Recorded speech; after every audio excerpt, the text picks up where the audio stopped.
कर चुकी हूँ। मैं अभी कोई एग्ज़ाम वगैरह नहीं दे रही हूँ, मुझे ग्रेजुएशन करे भी काफ़ी टाइम हो गया है। और मैं इसलिए आई हूँ, मेरे 2 छोटे छोटे बच्चे हैं जो पढ़ रहे हैं। मैं नहीं चाहती कि जब तक वो इस लेवल पे पहुँचे कि उनको जॉब के लिए एग्ज़ाम्स वगैरह देने पड़े या कोई उस टाइम पे ऐसा कुछ हो जैसा अब हो रहा है या ऐसा माहौल हो इस देश में।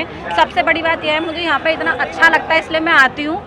मतलब बात ये है कि मुझे है ना इस देश में ना ऐसा लगता था कि सब जगह नफरत ही नफरत है। मैं छोटी थी तब मुझे ऐसा लगता था ऐसा कुछ है नहीं, लेकिन जैसे ही मैं समझदार हुई और ये गवर्नमेंट आई, यानी इस गवर्नमेंट 2014 से अब 12 साल हो गए हैं। 12 साल में मुझे ऐसा लगा इस देश में कोई किसी से प्यार ही नहीं करता, सिर्फ 2 गुट हो गए, एक मुसलमान और हिंदू।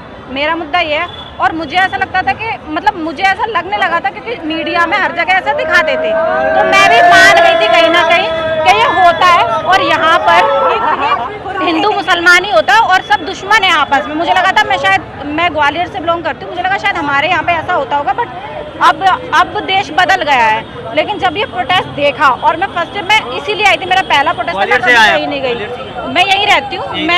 मैं बॉर्न वहाँ से हूँ, पढ़ाई भी मेरी सब वहीं से हुई है।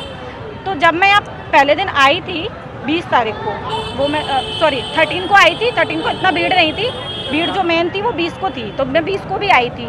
तो मुझे देखना था कि आखिर है क्या। लेकिन मैं जब यहाँ आई हूँ ना, और यहाँ का जो माहौल है, मतलब देख के मुझे दोबारा ऐसे लगने लगा है कि देश में प्यार बहुत है, सब लोग एक दूसरे से प्यार करते हैं। लेकिन जो गवर्नमेंट है ना, इनका एजेंडा अलग है, ये फैलाते हैं दहशत, ये लोगों को डराते हैं और ये कहते हैं, इन्होंने मतलब लोगों को वही चीज़ दिखा के ऐसा यूज मतलब उनके दिमाग में घुसा दिया। लेकिन कई ऐसे नैरेटिव भी चले हैं कि यहाँ पर देश विरोधी नारे चल रहे हैं या फिर हिंदू मुस्लिम। मैं जब पहले दिन यहाँ से गई थी 20 को, घर पहुँची थी, मैंने चैनल खोला, मैंने कहा देखूं मीडिया आखिर क्या दिखा रहा है। तो जब मैंने वहाँ पे देखा ना, मैंने थोड़ा सा मुश्किल से 5 मिनट देखा, मैंने टीवी बंद कर दिया क्योंकि मैं देखते ही मेरा दिमाग खराब हो गया जिस तरीके से वो लोग दिखा रहे थे। और दूसरी बात, यहाँ पे अगर मेरे सामने तो मैंने नहीं देखा देशद्रोही कोई भी नारा, सच बताऊं आज भी नहीं सुना।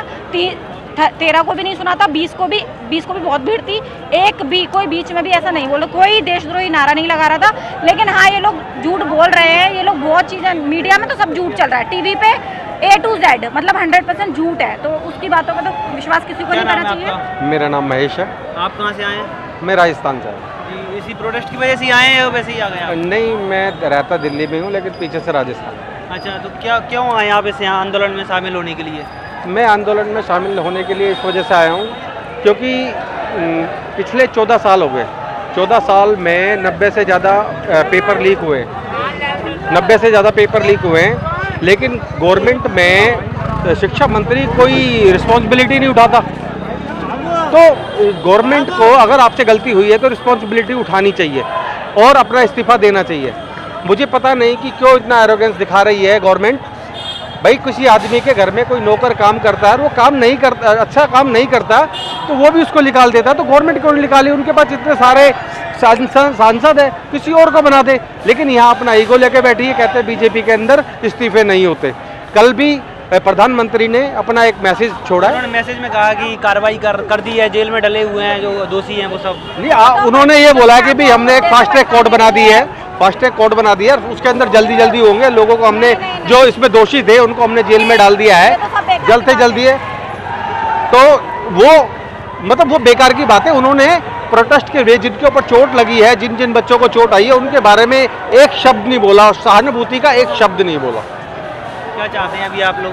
अब ये चाहते हैं कि धर्मेंद्र प्रधान जी का और अमित शाह जी का इस्तीफा हो, जिससे कि देश के अंदर एक अच्छा मैसेज जाए और सरकार की बढ़ाई हो इसके अंदर कि हाँ भाई सरकार ने जिम्मेदारी उठाई है, जिससे कि आगे फ्यूचर के अंदर शिक्षा पर ध्यान दे, पेपरों पे ध्यान दे, जो कि आगे से पेपर लीक वगैरह ना हो।